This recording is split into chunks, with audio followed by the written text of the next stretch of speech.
आप देख रहे हैं डार्क फाइल्स। तो चलिए बढ़ते हैं आज की इस कहानी की ओर। बहुत ही डरावना सपना देखने के बाद वो अचानक जाग उठा। उसकी सांसें तेज तेज चल रही थी, चेहरे पर खौफ नजर आ रहा था। तभी उसके मोबाइल का अलार्म बज उठा। हालांकि वो जग चुका था, लेकिन जब अलार्म बजा तो उसकी जान में जान आई। अलार्म बंद करने के बाद पास ही पड़ी पानी की बोतल उठाई और पूरी की पूरी अपने हलक के नीचे उतार दी और पास ही स्विच बोर्ड की तरफ हाथ बढ़ाकर लाइट ऑन की। हे भगवान, कैसा डरावना सपना था। अगर सच होता तो मैं तो जीते जी मर जाता। अपने दिल पर हाथ रखकर मन ही मन बड़बड़ाया। फिर उठकर अलमारी से टॉवल निकाला और बाथरूम में घुस गया। नहाते नहाते ही उसे कुछ आवाजें सुनाई दी। पहले तो वो कान लगाकर सुनने की कोशिश करता रहा, लेकिन फिर आवाज बंद हो चुकी थी। उसने इग्नोर किया और नहाकर बाथरूम से बाहर आ गया और तैयार होकर आईने में देखकर बाल बना ही रहा था। तभी उसे अपने पीछे टेबल पर रखी लकड़ी की नाचती गुड़िया आईने में से ही दिखाई दी, जो पास की खिड़की से आ रही हवा से नाच रही थी। तब से वो आईने में ही उसे देखे जा रहा था। तभी अचानक उसने देखा कि वो गुड़िया अपनी आंखें टमका रही थी। वो एकदम से डर गया और पीछे मुड़कर देखने लगा, लेकिन उसे ऐसा कुछ दिखाई नहीं दिया। फिर उसने आईने में देखा, तब भी उसे कुछ दिखाई नहीं दिया। हंसते हुए उसने अपने सर पर टपली मारी और अपना फोन उठाया और रूम पर लॉक लगाकर अपनी गाड़ी में बैठकर रवाना हो गया। तभी उसके फोन पर मैसेज आया। मैसेज में एक लोकेशन थी जहां की आज शूटिंग थी और उसे वहीं जाना था। वो मुंबई का एक अभिनेता था, नाम था अमृत कपूर। फिल्म इंडस्ट्री में आए हुए उसे ज्यादा वक्त नहीं हुआ था। अब तक वो 2 बॉलीवुड मूवीज कर चुका था। आज फिर एक नई मूवी की शूटिंग स्टार्ट हो रही थी। उसे पहले ही एक लोकेशन बता दिया गया था, लेकिन अब मैसेज में दूसरा लोकेशन आया है और साथ ही लिखा गया है उसे जल्दी ही पहुंचना है, रात होने से पहले ही। अजीब बात है, इन लोगों को अचानक क्या हुआ, एक ही दिन में लोकेशन चेंज कर दी। कॉल करके पूछता हूँ। मन ही मन बड़बड़ाते हुए अमृत ने डायरेक्टर को कॉल किया, लेकिन उसका कॉल नहीं लग रहा था। चलो कोई नहीं, वहीं जाकर बात कर लेंगे, कहते हुए उसने गाड़ी घुमा ली। अभी वो लोग शूटिंग के लिए सीकर आए हुए थे और वहीं होटल में रुके थे। अमृत उस होटल में जगह नहीं होने के कारण दूसरे होटल में रुक गया था। सीकर से कुछ ही दूरी पर बहुत ही ग्रामीण इलाके हैं। उसी में से एक इलाका है ठाणी नाम से। वहीं लोग शूटिंग कर रहे थे, लेकिन अचानक ही शूटिंग के लोकेशन में बदलाव हुआ और वह बदलाव था शूटिंग ठाणी में ना होकर ठाणी के विपरीत जो जंगल है वहां होगा। और अमृत उस ओर अपनी गाड़ी लेकर बढ़ गया। जैसे जैसे वो जंगल की ओर बढ़ता गया, उसे एक अजीब सी बेचैनी हो रही थी।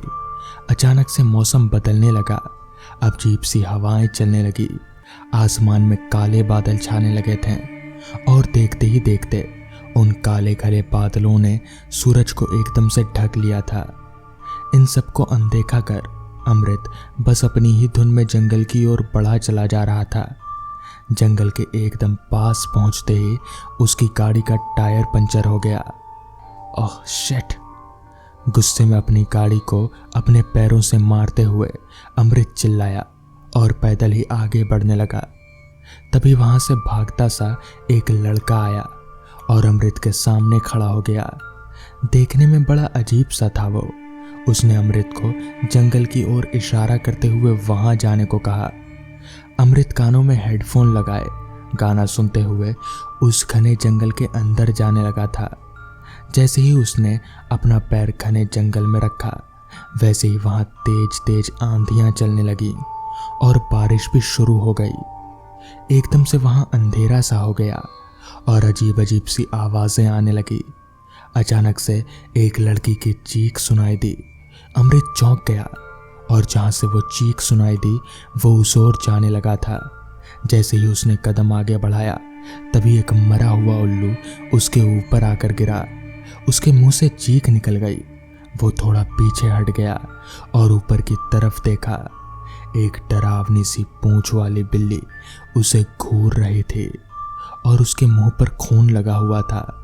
वो वहां से पीछे हटता तभी उस बिल्ली ने उस पर हमला कर दिया। उसके चेहरे को नोचते हुए वो बिल्ली उसे खाने ही वाली थी कि एक झटके में अमृत ने उसे खुद से दूर फेंक दिया। लेकिन ये क्या, वो बिल्ली अपनी आकृति बदल रही थी। देखते ही देखते वो बिल्ली टूटी गर्दन वाली चुड़ैल में तब्दील हो गई। उसके मुंह से अभी भी खून टपक रहा था। उसके दांत और नाखून बड़े बड़े थे और अंधेरे घने जंगल में उसकी तो लाल सियाह आंखें चमक रही थी। अमृत थर थर कांपते हुए धीरे धीरे पीछे खिसकने लगा और वो आगे बढ़ती गई। पीछे खिसकते खिसकते अमृत किसी से टकरा गया और उसकी चीख निकल गई। उसने पीछे मुड़कर देखा तो एक बड़े बालों वाली खूंखार सी नजर आने वाली लड़की उसे पकड़े हुए थी और उसे घूर रही थी। अमृत को उसका चेहरा दिखाई नहीं दे रहा था। उस लड़की ने अमृत को जकड़ना शुरू कर दिया, लेकिन कैसे भी करके अमृत ने खुद को छुड़ाया और घने जंगल की तरफ भागने लगा। भागते भागते वो थक कर चूर हो गया और वहीं एक पेड़ के नीचे सुस्ताने बैठ गया। कुछ ही देर में उसे वहीं नींद आने लगी थी। थोड़ी ही देर बाद उसे अपने चेहरे पर कुछ गीला गीला सा महसूस हुआ। उसने अपनी आंखें खोली और मुंह पर हाथ लगाया और तो देखा तो उसके हाथ पर बहुत ही बदबूदार सा कुछ चिपचिपा पदार्थ है। उसने मुंह बिचकते हुए ऊपर की ओर देखा तो वहां एक सड़े हुए शरीर वाला इंसान जैसा कुछ दिखाई दिया जो उसकी ओर देखकर हंस रहा था। उसके शरीर की बदबू अमृत तक पहुंच रही थी और उसके शरीर से पस निकल रहा था। अमृत सर पर पांव रखकर वहां से भागा और एक पल के लिए भी नहीं रुका। रात हो चुकी थी। अब उस जंगल में बहुत बुरी तरह से चिल्लाने की आवाजें सुनाई दे रही थी। तभी उसने देखा कि जंगल में एक जगह से रोशनी आ रही थी। उसे कुछ उम्मीद सी जगी। उसके दौड़ने की रफ्तार तेज हो चुकी थी। देखते ही देखते वो वहां तक पहुंचने में कामयाब हो चुका था। वहां एक झोपड़ी बनी हुई थी। उसने वहां पहुंचकर आवाज लगाई, कोई है? कोई है यहाँ? मुझे बहुत प्यास लगी है। कुछ देर तक कोई जवाब नहीं आया। उसने वापस आवाज लगाई।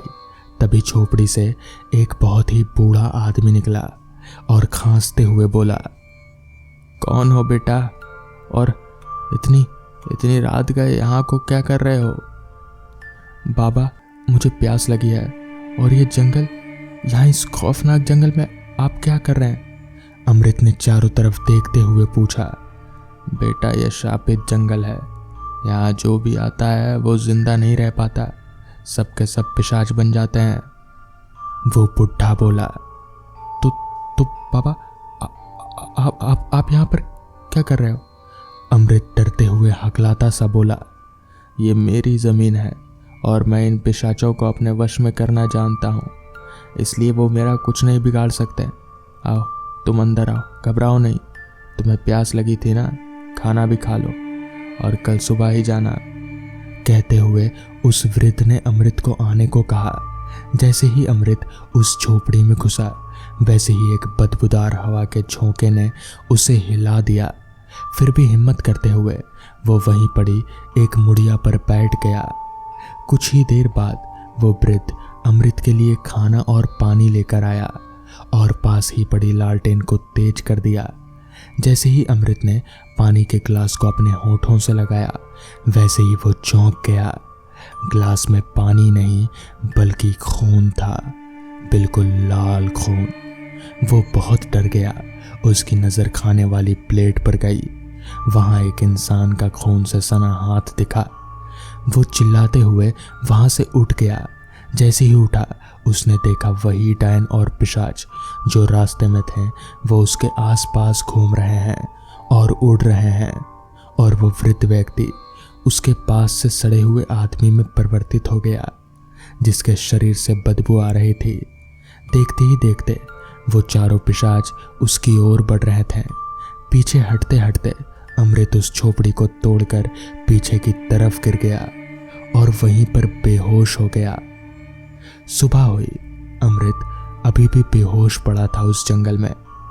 उठो, कौन हो तुम? तुम्हें सुनाई दे रहा है क्या? उठो। पानी छिड़कते हुए किसी ने अमृत को आवाज लगाई।